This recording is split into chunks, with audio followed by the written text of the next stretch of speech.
महारानी की, जमुना महारानी की, गंगा मैया की, तीर्थराज प्रयाग महाराज की, राधा दामोदर भगवान की, काशीपुरी नगरी की, मथुरा नगरी की, वृंदावन धाम की।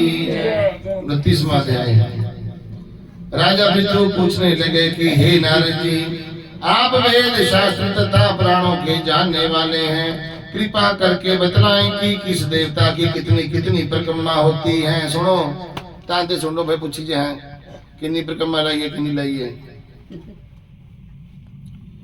और उसका क्या फल होता है। यह बात सुनकर नारद जी कहने लगे, देवी की 1 परिक्रमा, सूर्य की 7 परिक्रमा, अग्नि की 7 परिक्रमा, गणेश जी की 3 परिक्रमा, शिव जी की आदि परिक्रमा, पितरों की 3 परिक्रमा अथवा विष्णु की 4 परिक्रमा होती हैं। इस संबंध में ब्रह्मा जी का कहा हुआ एक इतिहास सुनो, जिसमें ब्रह्मा जी तथा इंद्र के संवाद हैं। वैवत मंत्र में एक समय देवताओं सहित इंद्र बृहस्पति जी के पास जाकर उनसे पूछने लगे, हे गुरुदेव, ब्रह्म काल से पहले यह सृष्टि कैसी थी, इंद्र तथा अन्य देवता कैसे थे, उनका कर्म क्या था। यह सुनकर ब्रह्मा जी कहने लगे, उस समय की बात तो हम भी नहीं बता सकते, क्योंकि उस समय को 6 मंत्र बीत चुके हैं। परंतु आपके ही नगर में एक सुधर्मा नाम वाला है, वह कुछ बता सकता है, अतः उसके पास चलिए। तब बृहस्पति जी देवों तथा इंद्र को साथ लेकर सुधर्मा के पास आए। सुधर्मा ने गुरु जी सहित इंद्र आदि देवता का पूजन आदर सत्कार किया। इंद्र सुधर्मा का राज्य लक्ष्मी वैभव देखकर दंग रह गया। तत्पश्चात कहने लगा, हे सुधर्मा, इतनी लक्ष्मी तुम्हें कैसे प्राप्त हुई, तुमने कौन सा यज्ञ दान किया अथवा तप किया, और ब्रह्म काल से पहले की बात तुम कैसे जान सकते हो। सुधर्मा कहने लगा, हे इंद्र, जब 4 युगों की 1000 चौकड़ी बीत जाती है, तब ब्रह्मा का एक दिन होता है।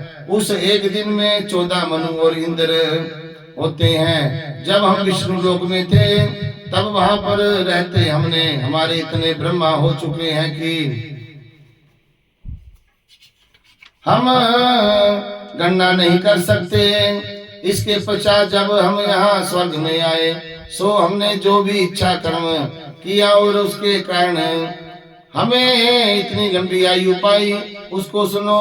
पहले जन्म में मैं मांस खाने वाला गिद्ध था। एक समय कार्तिक शुक्ला नवमी को मैं विष्णु भगवान के मंदिर में बैठा हुआ था।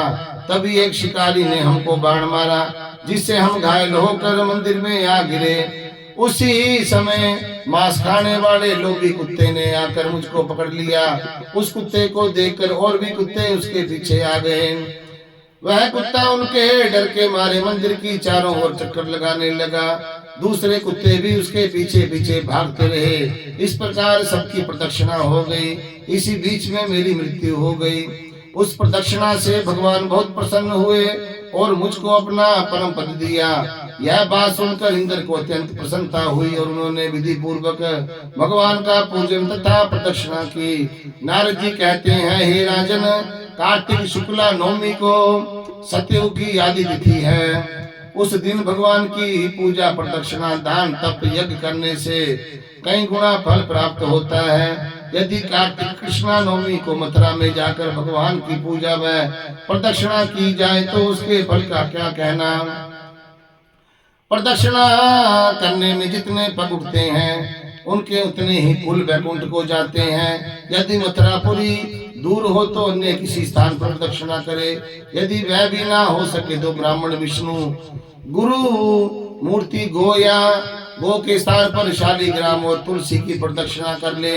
समुद्र पर्यंत सारी परिक्रमा करने से जो फल प्राप्त होता है वह शालिग्राम और तुलसी की प्रदक्षिणा करने से प्राप्त होता है। और गो ब्राह्मण देव मंदिर यह सब शालिग्राम की मूर्ति के बराबर हैं। कार्तिक शुक्ला नवमी को ब्राह्मण गो देवालय तुलसी वन साधु बैरागी और जीवन मुक्त ग्रस्त वेद उपदेश तथा पुराण यह सब ग्राम में वास करते हैं। यदि ग्राम की प्रदक्षिणा करनी हो तो प्रातः काल उठकर स्नान आदि से निलिप्त होकर कमंडल हाथ में लेकर ओम नमो भगवते वासुदेवाय इस मंत्र का जाप करते हुए सूर्य से पूर्व ही प्रारंभ करें। ब्राह्मण देवस्थान तथा शालिग्राम की मूर्ति की प्रदक्षिणा सूर्य उदय के बाद भी की जा सकती है। बोल बांके बिहारी।